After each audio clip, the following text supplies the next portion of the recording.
So how you doing? How you doing? How you doing? Doing okay?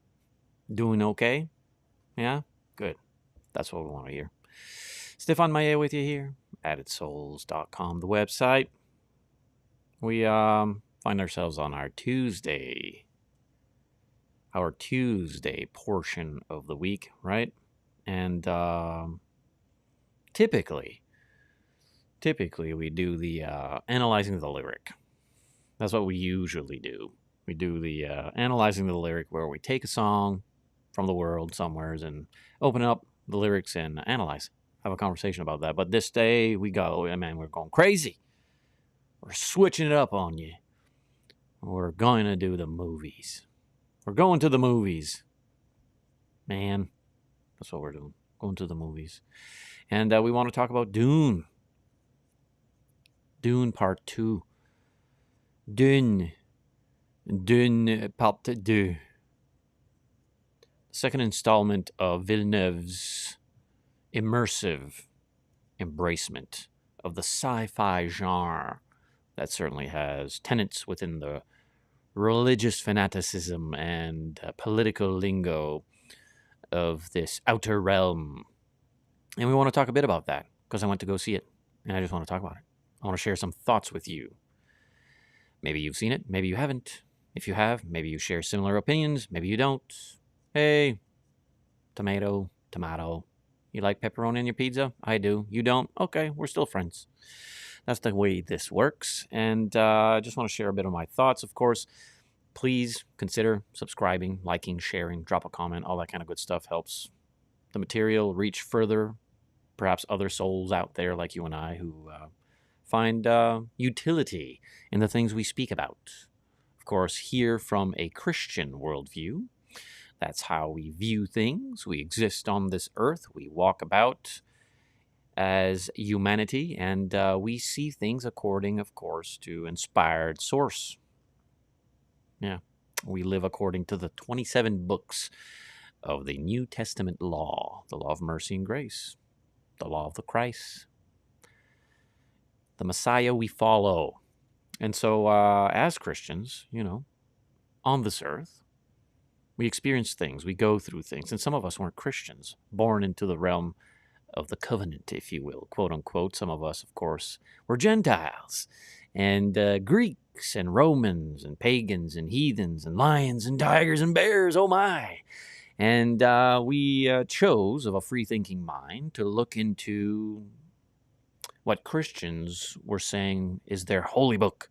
And we began to study and read and say, hey, isn't this book written with a whole bunch of contradictions? And then, lo and behold, we began to find out that no, those things are not found in there, and so on and so forth, to the point in which we choose to follow and convert to Christianity. Now we live as Christians in a world here on this earth, and there are things about, right? We experience things. One of those things is the cinema, the theater, the silver screen. Some of us grew up, of course, watching all kinds of stuff. I am myself a movie buff. I enjoy cinema a great deal. Going to the theater was a wonderful family activity. I'd go with Dad, I'd go with Mom. We'd go see stuff. And it was immersive, and it would kind of capture your thoughts for a while. It's just entertainment. It's not real. It wasn't meant to be. That kind of stuff. And back then, in 1984, I experienced, of course, the Dune. That was the first time it was introduced to me back in 1984. I have never, and had not, of course, read the book. So you have an advantage over me if you've read the book. I'm just your, blue-collar kind of guy here, just talking stuff. I perhaps one day, with the opportunity, will read the book. The book is, in my limited wisdom, the better source of the narrative. With all the books I've read, and they're not many, but I've read books, compared to some. The movie, some of the movies were okay, but the book seems to have a greater depth of um, storyline and character analysis and landscape, and it truly can take your imagination to the location the writer is seeking to bring you on. Of course, in subjective ways, you can interpret certain things, and that's fine. But that 1984 is how I was introduced to Dune and the world of Dune. Mom and Dad had gone to the theater to watch it, at the movies, and I remember them being like, "Oh, this was an interesting movie. There's big worms in it." And me as a kid, "Big worms? Yeah, big worms with big teeth. Oh, wow, I want to watch a movie of big worms in the sand." And shortly after that, when it came out in VHS, format, and it was interesting because I've lived through those iconic advancements, the VCR. We got a VCR. We can watch movies now. That was fun, going to the location. There was one location we go to, and you could rent movies. I still remember the first movies we ever rented. I still remember the day Dad came home with a VCR. It was like, oh, cool, because all the cool kids have it now, so we have one too. And going to rent the movies, and what was it now? Enter the Dragon from Bruce Lee. We had previously seen it at the theater, not at the drive-in. Back then there was not like this thing. We were just nebulous to the fact things children shouldn't be watching kind of stuff. Everybody was just. It was cool to go see something at the drive-in there, and or to rent on a VHS. So 8 years old watching Bruce Lee. Yeah, sure. So Bruce Lee, what was it? The other one was Empire Strikes Back, I think, from the Star Wars realm. And I forget the other one. Maybe Conan the Barbarian. Conan the Barbarian. I forget now. But I think some of those were in there somehow. So yeah, Dune. I was like, well, can we rent Dune? And we rented Dune, and I was immediately, just captivated by it. It just, kind of vacuumed me into this prestige location. I've never seen this before. We've never traveled to this location. Star Trek, of course, would bring us to worlds unknown, but this here was refined. It had an enchantment, a pure accuracy to the mind, and the location and the direction we're going with sci-fi. Embracement, entertainment, that kind of cool stuff. Anyways, guys, before we get into it a bit deeper, again, please consider subscribing, liking, sharing, drop a comment. All that kind of good stuff may help some folks out there just like you and I who might, receive the value of things we speak about. May find it interesting at the very least. Please consider doing that. Stéphane Maillet, my name. AddedSouls.com is the website. I labor alongside the East Coast Church of Christ over here on the East Coast of Canada. Beautiful, healthy, growing church. And you can check out the .com, eastcoastchurchofchrist.com. You can check out our Facebook page, East Coast Church of Christ. Updates and things of the sort, please subscribe to addedsouls.locals.com. You will also find there some exclusive content. You can find my personal profile on various platforms, Facebook being one of them. All that kind of good stuff is available. So, yeah, there it is, plugged in. All right, so let me see here. As we take our time to check things out and go through the progression of it all, right? We want to have ourselves a look at those things. Let me see here. Oh, where are you, man? Where's the little button that does stuff?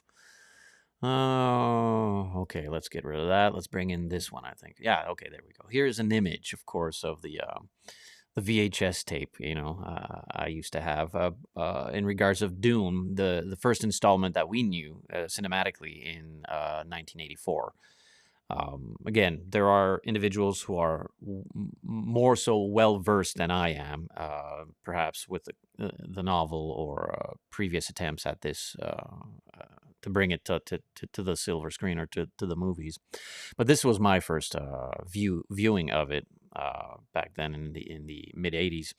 And I found it, again, quite interesting, really. It stuck with me. It had that cult following because it was kind of set apart. It was different.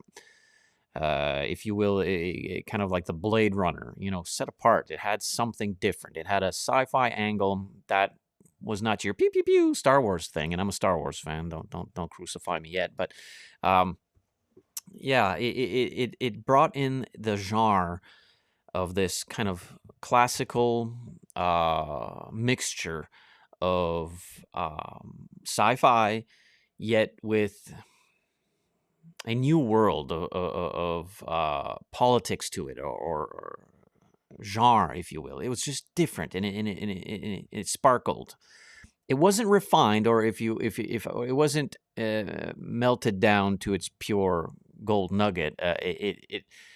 There were some inconsistencies, and there were certainly some hits and misses with it, but yet still valuable in my collection. In a ways, it holds its right there. It still does. It went from the VHS to the DVD to the Blu-ray to the the digital, but it held something special, if you will. It was quite unique. I found it interesting, and the dialogue, the language. The first time I saw it, by the way, I couldn't conceptualize this world at all. Like, as far as like all the branches of conversation, what are the Fremen? Who are the Harkonnens? And I say it that way. I want to say it that way because that was the 1984 way of saying it in the movie. The Harkonnens. In the latest installment, they call it the Harkonnens. Tomatoes. I call them the Harkonnens. I like the O in there. The Harkonnens.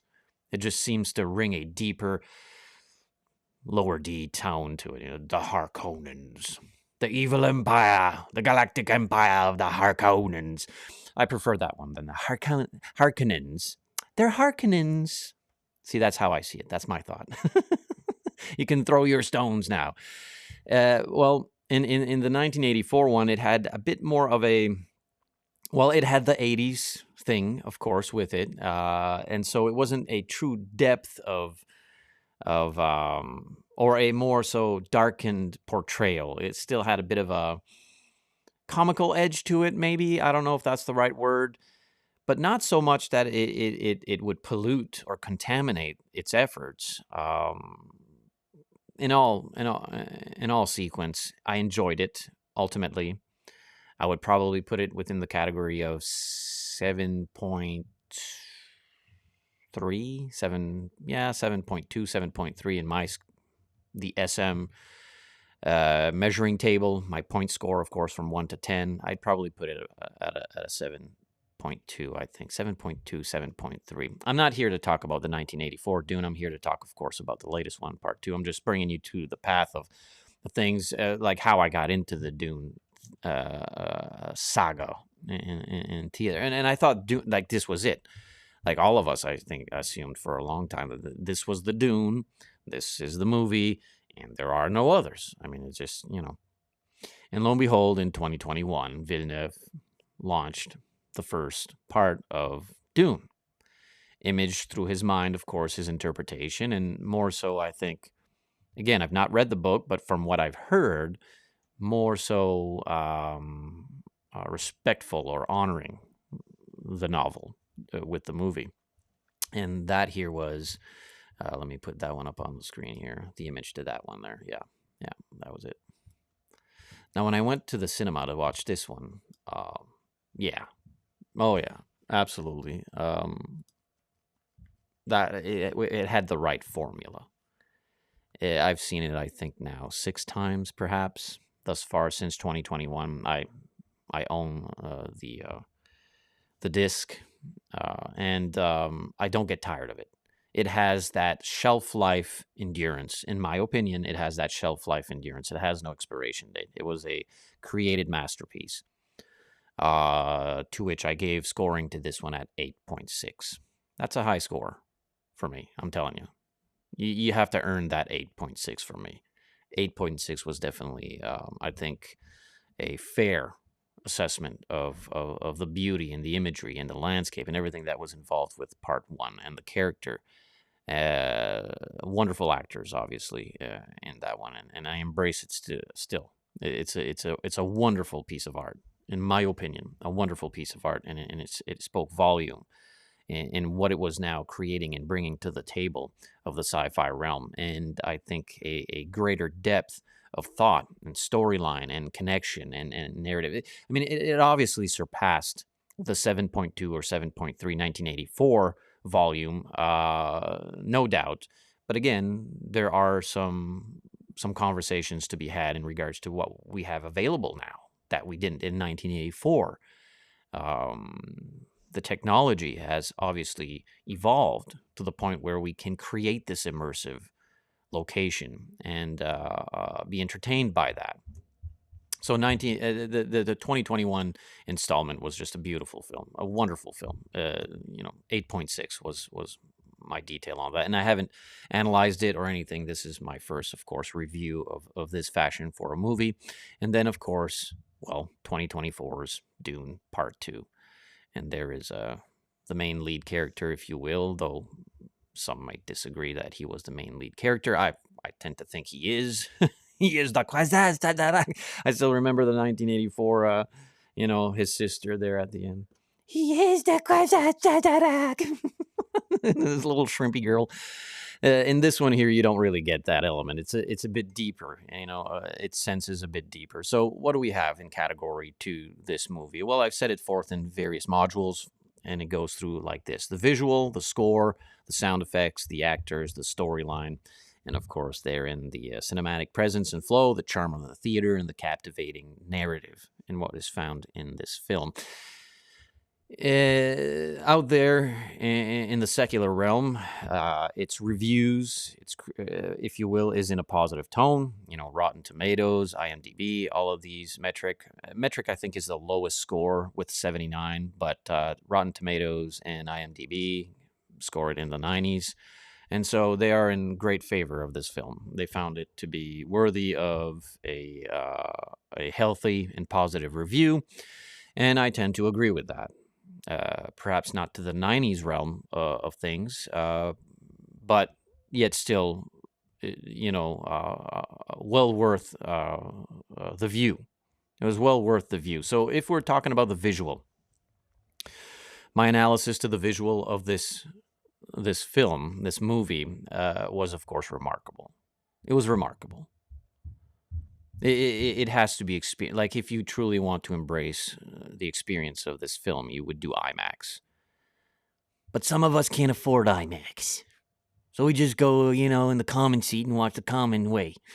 So, still, if you can, if you're a movie person, or maybe you're not a movie person, but maybe you're thinking, hey, maybe, this is something I'd like to check out. Now, it takes a certain kind of a mind. It takes a certain kind of a personality to appreciate this genre, this effort on the screen.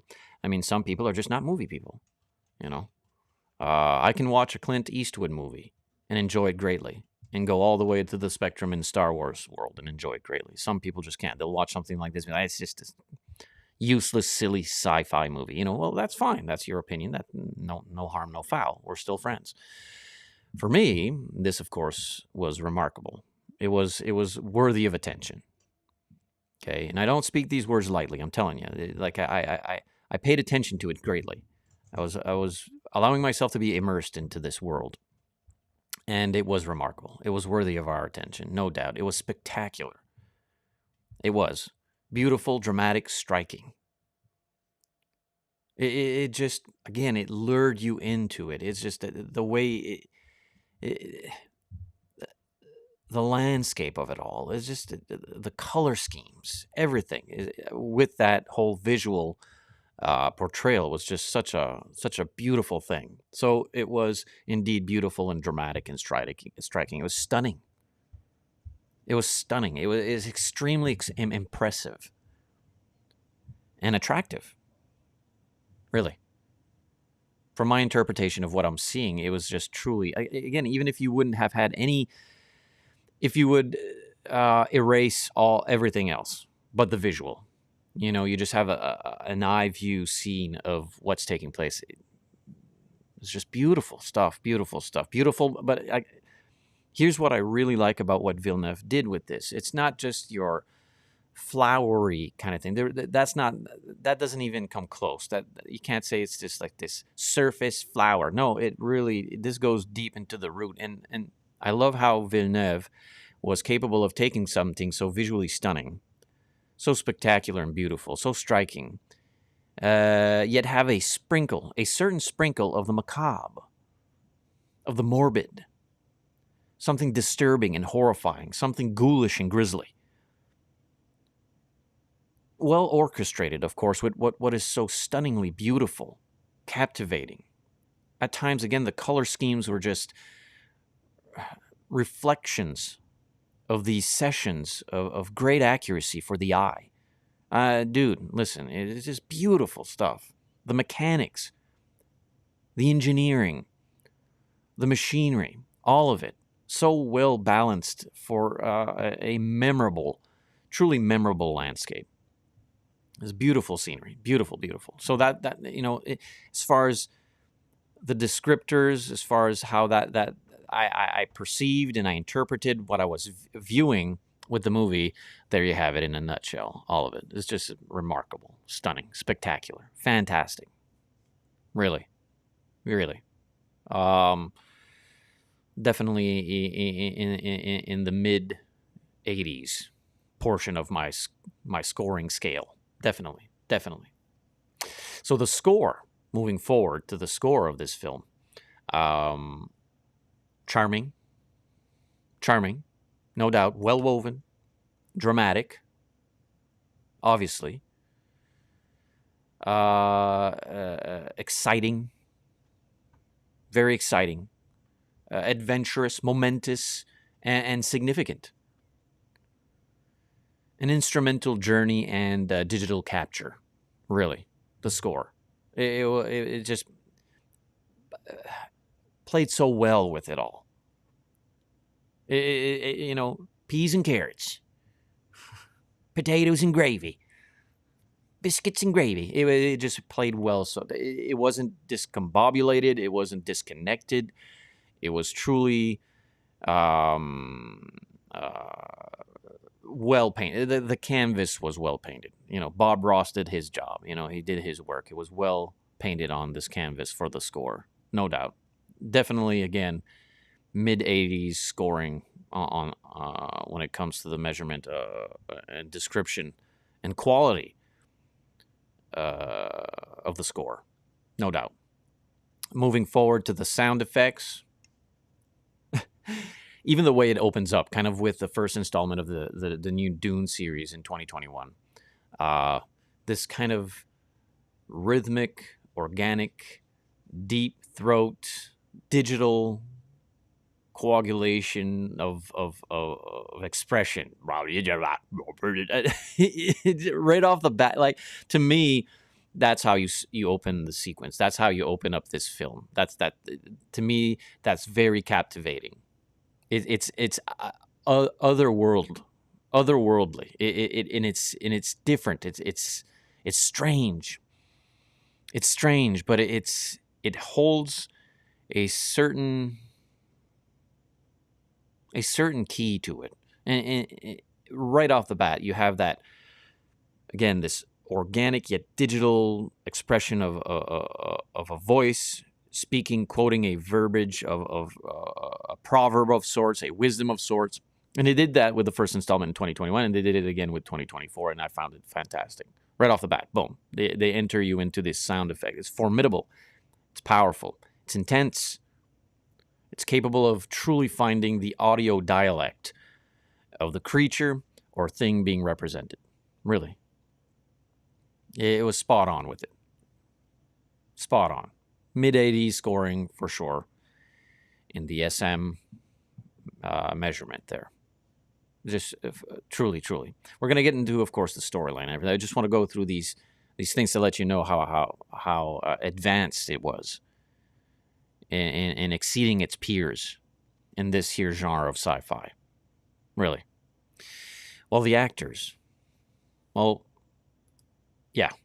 I had no reservation. Well, okay, I had some reservations. Let's be honest. I had some reservations with some of the actors. No doubt. Let me open up here the actors board. Timothée Chalamet, young, pale-faced, being-like character. I had reservations. I thought, how do you take this scrawny little kitty-like thingy and make him into Paul Atreides, the Kwisatz. You know, how do you Muad'Dib? How do you bring him there? Well, I think he did very well. I think he grew into that format and was capable of embracing the task, the office. Certainly. Paul Atreides, played by Timothée Chalamet, yeah, I think he did very well. Other actors in there, Austin Butler. Austin Butler, who's he? Well, he's Elvis, don't you know? You know, all handsome young man. And I like how, in this installment, of course, he's the Harkonnen.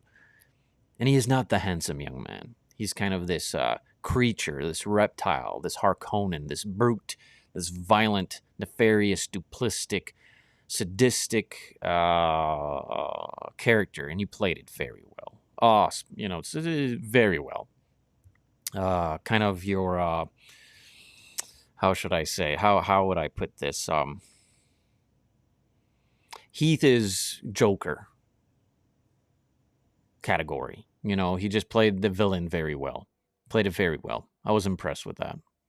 Austin Butler, of course, Fizrutha, the Harkonnen, he played very well. Timothée played Paul Atreides. Who else? Zendaya for Shani. You know, these individuals in real life, most of them are just the wackiest of you can't believe a word they say. They're delusional people, really. They live in a fake world, and you shouldn't listen to any political voice they have whatsoever. They are complete lunatics. But in the realm of their acting abilities, their talent, and the office in which they are given to play a role, they are very good at their craft. Very, very well at their craft. And you have to discern that, and you have to recognize that, and you have to have the conscience as a Christian to understand that, and to know what is fact and what is fiction. This movie is a work of fiction. It's a work of fiction. Are there seeds of religious and political accuracies or truth? Yes, we'll talk a bit more about that later on. Well, Austin Butler, excellent job. Timothée, excellent. Zendaya, again, she did a good job. I have to say, I was impressed that she was capable of embracing that role and delivering it well balanced, not overpowering Paul Atreides. Shani kept her location as the female genre, you know, mixing with the male genre and that kind of realm. That she played that very well. Rebecca Ferguson, Lady Jessica, spot on. Christopher Walken, of course, makes a scene or two in there. I mean, it's Christopher Walken. What am I going to say? The man is, you know, an acting genius when it comes to those things. I'm a fan of his. Jason Momoa, Reservations with Jason Momoa. Just, I don't know. I thought, you know, maybe I'm not a fan of Jason Momoa per se. Yes, we all know he's the ladies' eye candy moment on the screen. Acting capabilities, is he the De Niro of it all? Nah, I'm not a Momoa fan per se. I got, you know, but I'll give him the credit that he acted it well with his part in this movie. He did well being the character he was in the movie. I'm not going to stick around for a deeper conversation with Jason Momoa, but that's how I feel with it. Stellan Skarsgård as the floating fat man. I mean, dude, he played it spot on. And in the Baron of the Harkonnen realm, I don't know how to pronounce his name. Stellan, Baron Vladimir, spot on. This is this dark, morbid filth and true, pure corruption and evil was played very well. It was displayed very accurately, in my opinion. More so, of course, than the 84. But the actor for the 84 installment, for his time, and I give him props, man. He did well. He really did. in the 84 installment of the Harkonnen worldview and how they were as the persona.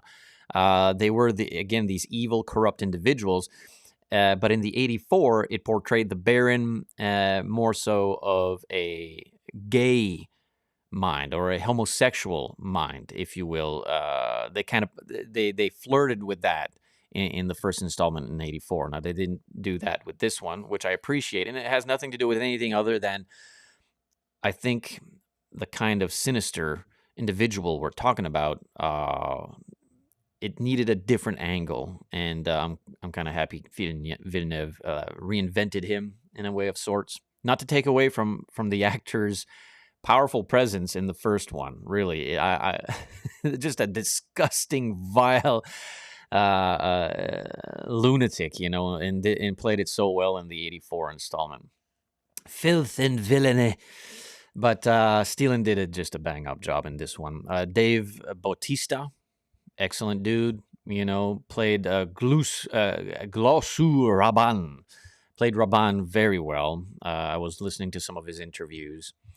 Javier Bardem, who played Stilgard. In my opinion, the hero of it all. My favorite character in the whole thing there was probably Stilgard. Josh Brolin, of course, being Gurney, was a close tie. There was, it was a difficult judgment there on who I appreciated the most in this cinematic display. Was it going to be Javier Stilgard or Gurney? I mean, I've been with Josh Brolin since The Goonies. The man's an excellent actor. No Country for Old Men. He's just had, these two have just a wonderful acting presence, and they're very strong in their craft. But I think I'd have to still side with Stilgard on that one. A host of other actors in there that I'm not going to take the time to go through, but they all played their part very well. The only one I think I had reservations and kept my reservations and criticisms was in the first installment of Dune in 2021 with one of the ladies, one of the girls there who was of a Fremen kind. I thought it was kind of just, I don't know, inserted there because of this whole diversity thing. I don't know. And it wasn't strong. Like, there's not I did not sense any overpowering political agenda. There are indeed political things taking place in the film, but you don't feel this agenda. It's not the contaminated Disney Star Wars installments, purple-haired ladies who are somehow the galactic powers of the world or something. It doesn't push this agenda. Again, that's just a bit of my critique. In the 2021 installment, there was a character in there I thought, she don't belong there. I know why she's there. It doesn't work. So that goes for the actors themselves. I'd give in the probably lower to mid 80s scorecard, in my opinion. And that moves us to the storyline, of course. To the storyline itself. It's intelligible. Right? You can understand these things. It's coherent. The first one in 84 was not as coherent as this one is. But this one also, again, has the technological advancements to portray what it sought to portray.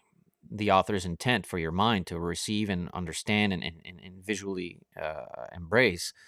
But it's coherent. And the first one in 84 lacked a bit of that in a great many locations. But in this one here, I find it to be quite spot on with it. It's expressing the deep realm, of course, and elaborate scheme of this immersive enterprise. Really, the storyline was well with that. The romance, of course, in priority. The romance between Paul Atreides and Shani are at the forefront. That was the idea, and I think Villeneuve said so himself in an interview as well. And you see that kind of, but it's not overpowering. It's not something that drowns out everything else. It doesn't swamp. It just masterfully expresses itself in the screen, this romance, and you invest in that. You emotionally invest in this union you see just cultivating in this second installment. In the first installment, it was only at the very edge of the conclusion of that session that you start to see something, a dynamic. Now, of course, having watched the 84 installment, I had the idea that something was going to take place between them two, that there was something quite unique for them together. And that is indeed cultivated in this second installment in the 2024 session of Dune. And that romance is vibrant, it's dangerous, but it's active. And you can see, again, how both of them find equality in this romance, and how it's utilized with precaution, and there's danger about, and all these hostilities, but yet the human touch, the human yearn for love and for affection and intimacy and embracement is ingrained in human mind. And to even see it within the landscape of a sci-fi of this caliber was truly something worth being invested in. So that, of course, takes place, but the enchantment of the orchestrated accounts, of course, speaks volumes within the religious and political atmosphere of their world, and the romance between Paul Atreides and Shani did not break that. Everything remained intact.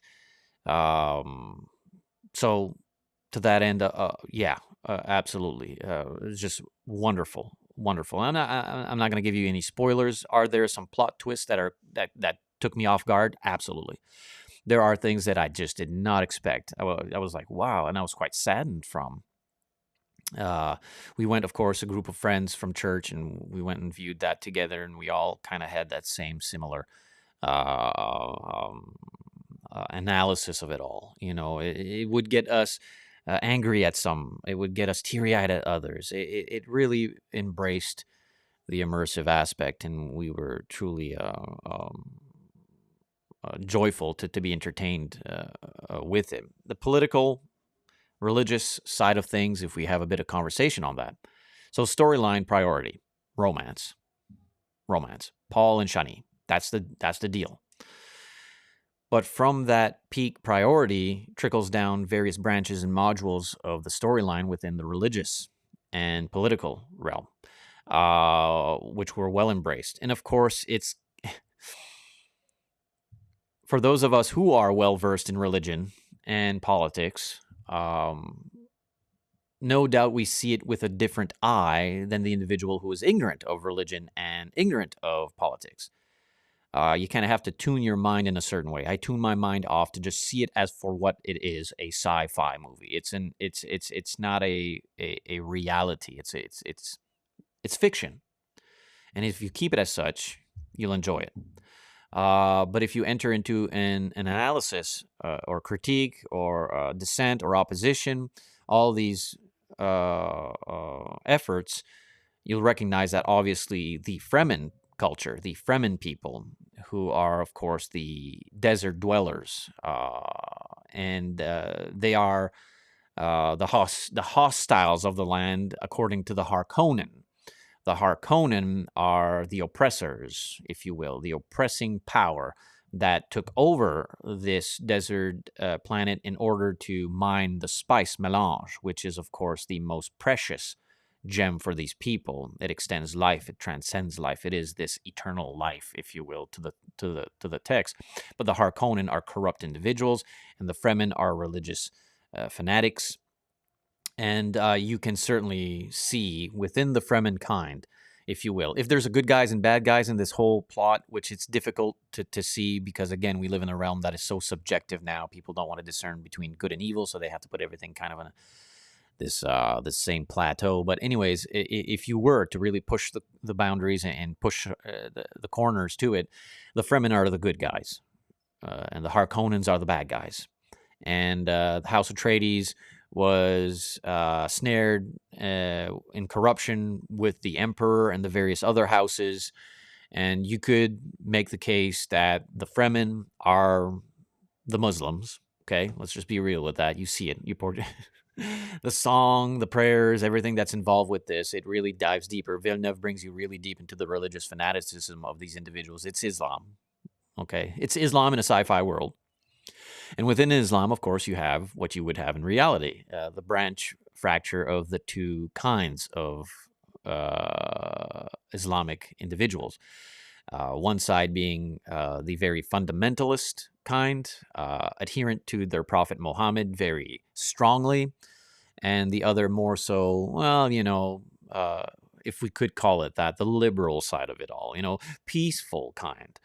And both of them, of course, together are Islam, but they have their differences and their oppositions. The fundamentalists believe for sure that Paul Atreides is their Messiah. He is the coming prophecy and the fulfillment of their prophet. While the other side of Islam, the Fremen, not so much. And they don't believe in these hocus pocus things. They want peace. They want this. They want that. It's different. It's a different perspective. But you see that in there very strongly. You could see it as the natives. The Fremen are the natives. They are Islam. And they are invaded by the corrupt Westerners, who are the Harkonnen and the House Atreides and the Emperor and all the bad guys. You can see that there if you want to. You can see political corruption and religious corruption in anything and everything if you allow it to, obviously. You can see that agenda there. But for most folks who sit down and see it, they don't. I mean, it's just a sci-fi. It's just a movie. It's not real. Is it real within the agenda of things taking place politically? Well, to a certain degree, yeah. You can see that, no doubt. But that's what's taking place. So the cinematic presence and flow of it all, it functions very well. The charm of the theater is always a wonderful entertainment. And the captivating narrative remains as such. I can't give you the spoilers to it. I'm not going to do that. You need to go see it for yourself. It is a lengthy one, though I did not at any time feel it long. It finished and I'm like, oh man, I want to watch some more. Really. Score. 2021, I gave it an 8.6. The score for this one, the 2024, 8.4. A fraction lower. And why? I think there are some very remote moments that didn't need to be capitalized on, perhaps. We could have cut some of the scenes shorter, and if we wanted to, we could have elaborated on certain other scenes a bit more. That would have perhaps been more productive for the film. This is just my opinion. But yeah, so because of that, 8.4. And 8.4 is a very good score. There's a strong filter in my movie critiques. Okay, to reach the 9 point something, you have to really have produced something that has that longevity, and you can't get that 9 unless the time has given it to you. This just came out. An 8.4 with a movie that just came out is pretty strong for me in my assessment. Is it going to last 10 years? It might just bump up to 8.5, that kind of stuff. So, in all, wrapped up in a pretty bow. If you're a moviegoer, if you're a movie buff, if you like to talk movies like I do, so much more could be opened up, of course, and spoken about. In the coming weeks and months, our studio is expanding. We finally got the equipment. We're setting up everything. We will have ourselves interviews and panels and conversations about everything and anything. And movies certainly being one category of conversation. Yeah, go see it. Go see it at the theater. If you are willing and able, if you can afford it, and I understand if you can't. For us here, it was $15 a ticket. So my wife and I went, $30. And we don't go to the movies every week, by the way. Understand that. I can count on one hand how many times we go in 1 year, and it usually falls with 1 or 2 movies. And that's why we wait for the major ones. What's the next one I'll be watching at the theater? Probably the Planet of the Apes. Planet of the Apes. I mean, I'm telling you, yeah. I'll talk more about that on another session. But these are our Tuesday sessions. We usually do music. We usually talk about music and songs out there, and we talk about the lyrics and whatnot. But today, why not throw in a movie as well and just talk about the movie? I mean, it's kind of what everyone's talking about these days. Stefan Maia is my name. AddedSouls.com is the website. Please consider subscribing, liking, sharing, all that kind of good stuff. Maybe somebody else out there would find some entertainment and speaking these things about movies from the Christian world, a Christian worldview, right? From a Christ-like worldview. What is the aspects in this movie that might cause a breach of conscience? Not much, really. Not much as far as rating. I think it's a PG-13 movie, and that's pretty accurate.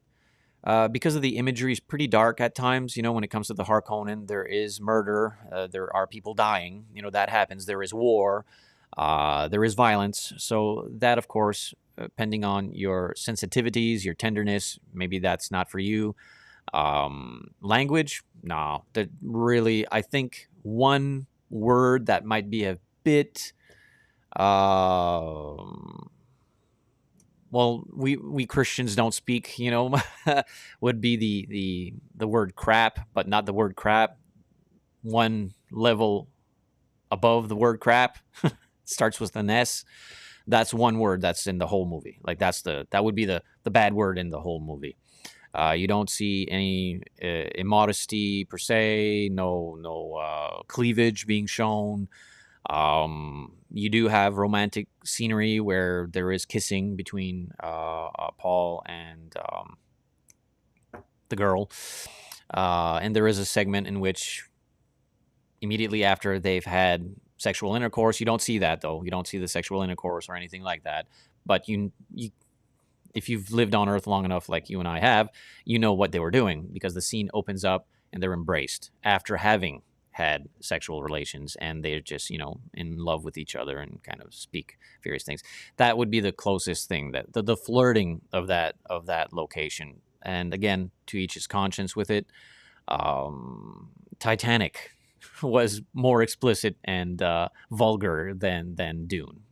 So to that end, giving you a bit of insight there on if you were thinking about, well, maybe if it's as a Christian, I don't want to go to something that has a lot of foul language or a lot of nudity. No, you don't find that in there, really. It was pretty soft.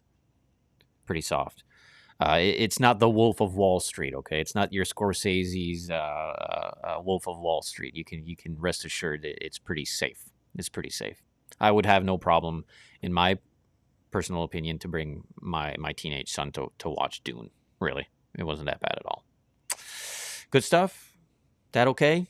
I appreciate all your comments and viewership. Man, listen, it makes it fun. Lord willing, tomorrow we get into our midweek Bible study. Okay? A bit different than what today's session and theme is all about. But tomorrow, Bible study, we keep going in the book of Exodus. Maybe you'd find that interesting. Maybe you want to join us. I'm telling you, it's pretty cool. We analyze a great many things. We see a great many things in the text. And, maybe you want to join us for that. 10 a.m. Atlantic Daylight Time, Monday to Friday. 10 a.m. Atlantic Daylight Time, Monday to Friday. Look at the itinerary. You might find something in there that would pique your interest and want to get involved with. Stay focused. Stay focused and stay positive. Lord willing, tomorrow, peace out.